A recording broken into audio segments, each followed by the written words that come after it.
إن الحمد لله نحمده ونستعينه ونستغفره ونتوب إليه ونعوذ بالله من شرور أنفسنا ومن سيئات أعمالنا من يهده الله فلا مضل له ومن يضلل فلا هادي له وأشهد أن لا إله إلا الله وحده لا شريك له وأشهد أن محمدا عبده ورسوله بلغ الرسالة وأدى الأمانة ونصح الأمة وجاهد في سبيله حق جهاده وصلى الله والسلام وبارك عليه وعلى آله وصحبه ومن تبعهم بإحسان إلى يوم الدين. Amma ba'du. Pada kesempatan sore yang barokah ini, saya akan berbicara dengan tema menolong sesama lain.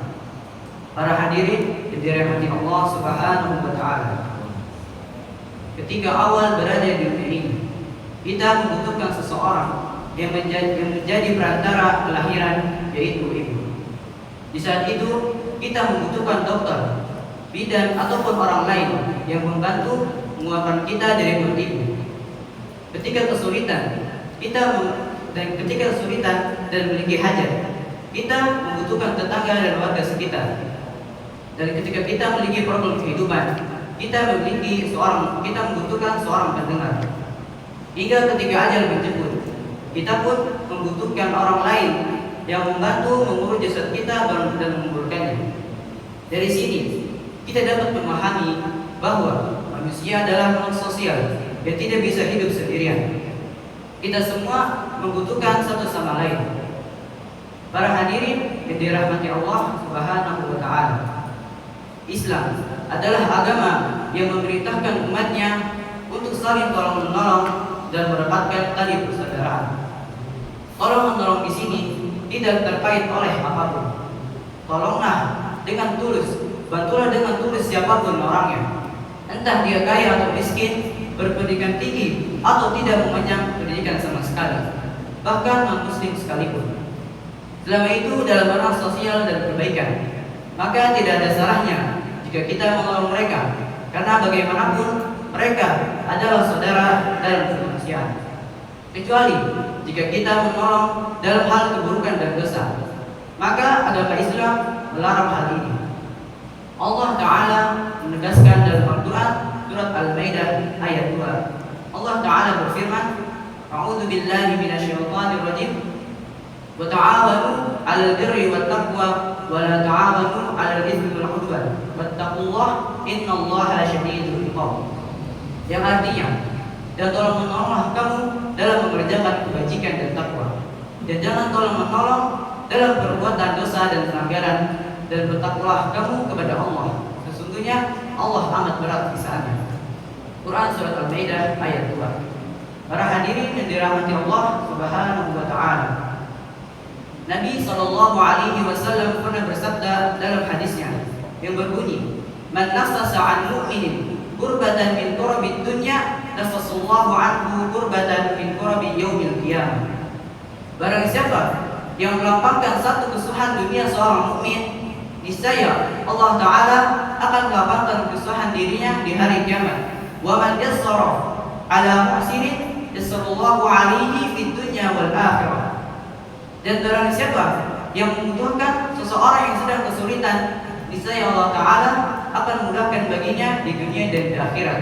Wa man satara musliman satarallahu fid dunya wal akhirah. Dan barang siapa yang menutup aib seorang muslim, maka Allah akan menutup aibnya di dunia dan di akhirat. Wallahu fi 'aunil 'abdi ma kana al-'abdu fi 'auni akhihi. Allah senantiasa menolong hambanya apabila hambanya menolong saudaranya. Dari hadis yang disebutkan tadi, kita bisa mengambil beberapa faedah. Yang pertama, dorongan untuk melapangkan kesusahan orang mukmin. Sebagaimana sabda Nabi, barang siapa yang melapangkan satu kesusahan dunia seorang mukmin, maka Allah akan lapangkan kesusahan dirinya di hari kiamat. Hal ini mencakup kesusahan harta, badan, ataupun perang dan kesusahan lainnya. Yang kedua, bahwa balasan sesuai dengan jenis amalan. memudahkan dibalas dengan dimudahkan. Ini diantara kesempurnaan kehadiran Allah Ta'ala. Akan tetapi bentuknya berbeda, sebab balasan Allah lebih besar dibanding dengan amalan yang dikerjakan. Satu kebaikan akan dibalas dengan 10 kebaikan yang semisalnya hingga 700 kali lipat. Para hadirin yang dirahmati Allah Subhanahu wa Ta'ala, dalam hadis lain Rasulullah sallallahu alaihi wasallam bersabda, "Unsur akhaka zaliman aw mazluman." Tolonglah saudaramu ketika ia berbuat zalim atau ketika ia dizalimi. Dalam hadis yang disebutkan tadi, mungkin sebagian dari kita bertanya-tanya, bagaimana mungkin kita menolong orang yang zalim padahal Allah telah melarang hal ini. Dan hal ini pun juga pernah ditanyakan oleh para sahabat, dan Rasulullah pun menjawab, "Ta'khudh fawqa yadayhi." Pegang tangannya jika ia dari perbuatan zalim. Dari hadis yang di atas tadi disebutkan, kiranya kita bisa mengambil pelajaran dari hadis yang disebutkan untuk bermurah hati menolong sesama muslim tanpa menafikan. Kita juga harus tolong-menolong orang siapa saja, orang yang di sekitar kita yang sedang membutuhkan pertolongan, khususnya untuk saudara kita yang sedang berada di Palestina. Saat ini mereka sangat sekali membutuhkan pertolongan dari kita. Saat ini mereka kelaparan, kehausan, dan saat ini mereka tidak bisa merasakan keamanan. Jika kita tidak bisa menolong mereka, sebaiknya kita mendoakan mereka, mendoakan kebaikan mereka, dan mendoakan agar mereka diberi keselamatan. Hadirin dan yang dirahmati Allah Subhanahu wa Ta'ala, ada satu pesan sebelum menutup.